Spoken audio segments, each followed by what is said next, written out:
family. Coach Brianna here with another weight loss update, kind of. First of all, if the audio is a little wonky and the lights are a little weird, it's because I'm literally recording in a bathroom. I am on vacation in South Florida hanging out at my in-laws' house, which is amazing. They live in South Florida. They have this great house that we can come and hang out in for weeks at a time if we want to, and that's exactly what my husband and I decided to do. So as we talked about in my last video, we discovered that one of my big problems that I was having that was actually causing like physical digestive issues and things was my stress level. And because of that, I decided to take the month of May off of content creation, obviously with this being the exception, and just relaxing and taking a step back and trying to address my stress levels as a whole. Part of that is hanging out here in Florida, which is amazing. So let's talk for a second about my weight loss update. I don't really have a weight loss update for you because I haven't been weighing myself consistently. I haven't weighed myself in like 5 or 6 days.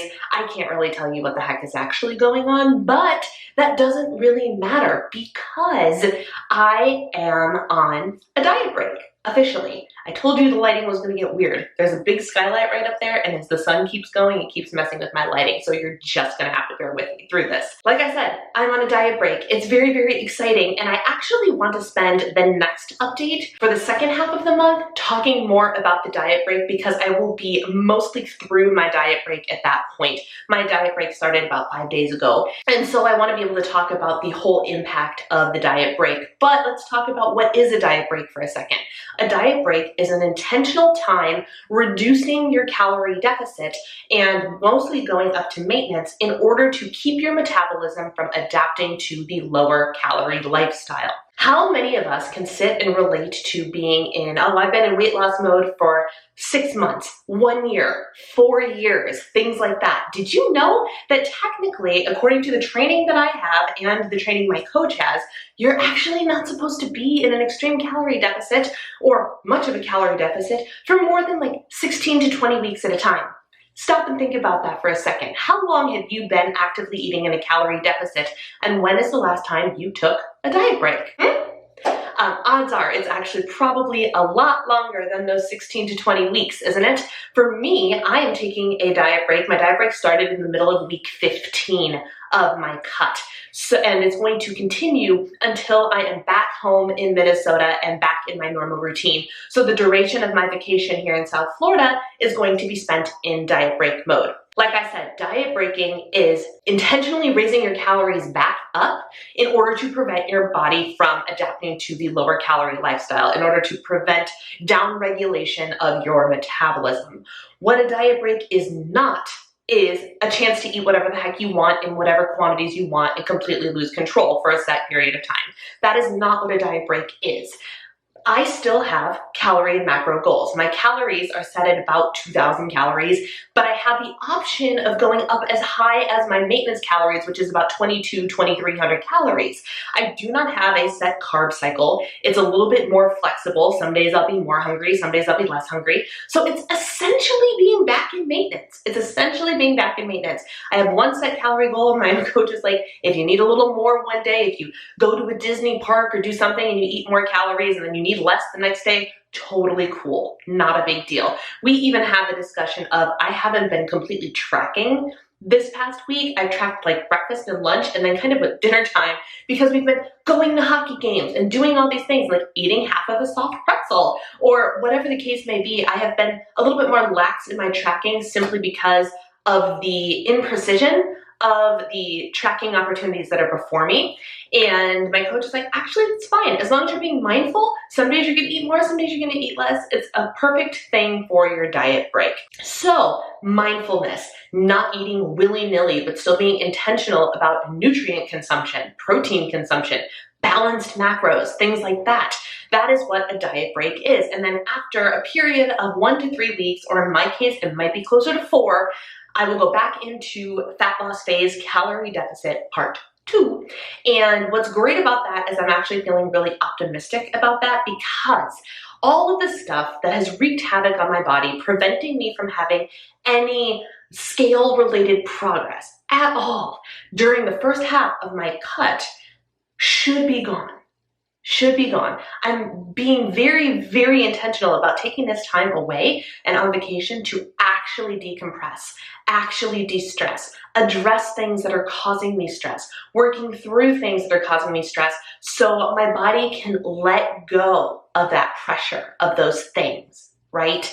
So I'm hoping that with this vacation, with the pressure being off for content creation and things that are causing me stress, I will be able to go ahead and return and hit the ground running, literally.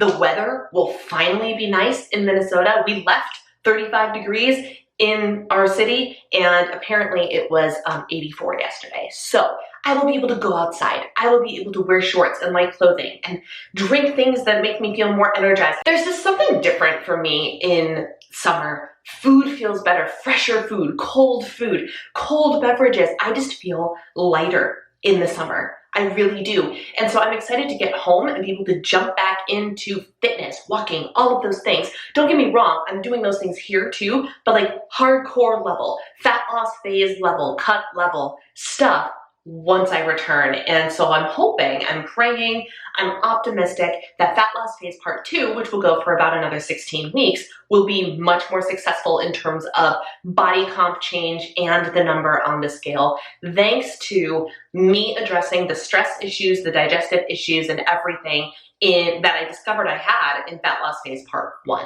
So that's basically what's happening with me. I haven't taken my measurements recently because my coach said if you don't want to take measurements on vacation, you don't have to. So I'm relaxing. It's diet break time. I've taken a step back. Everything's a little bit more chill, and that's part of the process, and it's awesome. One other thing I wanted to talk about, because the month of May is my why month here at Healthi, I wanted to talk to you about your why, my why. What is your why? Your why is the reason, the core driver behind your health and wellness journey. And for a lot of people, I don't think you dive deep enough into what your why is. And so I thought I would share a little bit of mine. On the surface level, is my why strictly about the number on the scale? No. The reality of my why, the reason I'm doing this, are there a little bit of like vanity things that are on the surface level? Yes, I would love to tone up this abdominal area, tone up my legs, be a little bit smaller, feel a little bit more toned and stronger, and all of those things. That's totally acceptable, but my why goes so much deeper than that. The reason I want to lose weight, I want to be the healthiest version of myself, is because I want to have the energy and the stamina to live a fulfilling and vibrant life. I want to feel my best so I can be my best for the people around me and for myself. I want to live my dream life, so to speak, and you can't do that when you're not feeling great about your body confidence, when you don't have the energy, you don't have the stamina. So that's something that drives me a little bit stronger, and it's a little bit deeper than just, I want to see the number on the scale go down. But the other thing is this, for those of you that don't remember, I have a chronic illness. I have a disease called Charcot-Marie-Tooth disease, which is a nerve disorder. And that makes my muscles very, very weak. My hands are very weak. My tricep muscles don't work. I am, compared to the undisabled body, the completely abled body, significantly weaker in my muscles. And the reality is, when you are weaker, when you don't have the extra strength and you're carrying around extra weight and you're fueling your body with junk instead of stuff that actually helps you have energy, life is harder. Life is harder. You get more tired. I'm already tired. One of the symptoms of my disease is chronic fatigue. Why do you think I spend so much time addressing rest and sleep and energy levels? Because I already have something working against me. The way I describe it is, if you have a dial, like a radio dial, and on an average day, when you're feeling just your normal self, your energy level is up at 10. I feel like on average, my best instead of 10 is probably a 6.5 or a 7. So I already have that working against me. So if I'm carrying extra weight, if I'm not being active, if I'm letting things atrophy, that dial is gonna go down and down and down and down. So I have to do My why is to do everything under my power to keep that dial as turned up as possible. The higher that dial, that energy, my health, my vibrancy, my wellness is, the easier it will be to combat this disease that is literally trying to work against me. And that is my why. And feeling that, even talking about that, I'm like, dang, this makes me want to go out and do something and increase my energy right now, because that is a driver that runs deep, that has deep roots, and that is so much more than just, I would like to lose 20 pounds on the scale. And so I encourage you today, after sharing my why with you, stop and think about yours. What is your why? And so you can start at surface level. Why do you want to lose weight? And then you give yourself an answer. And then I want you to ask why. Why for that statement? Oh, because I would like to look better and wear a smaller size pant. Why? Oh, because my body confidence isn't what it should be and I would like to have more. Why? This is the kind of stuff, this is the kind of work that I encourage you to do to dive deeper into your why and to make sure that your motivation behind your wellness journey, your inspiration, your driver is not just the number on the scale, because the scale is fickle. The scale is not something we can depend on, and it is about so much more than that. I would love for you to keep that in mind. Anyway, that's all I have for now. Stay tuned for my next video where I will give you all the details about my experience being on my diet break. And until then, my healthy friends, take care, and I'll see you next time. Bye.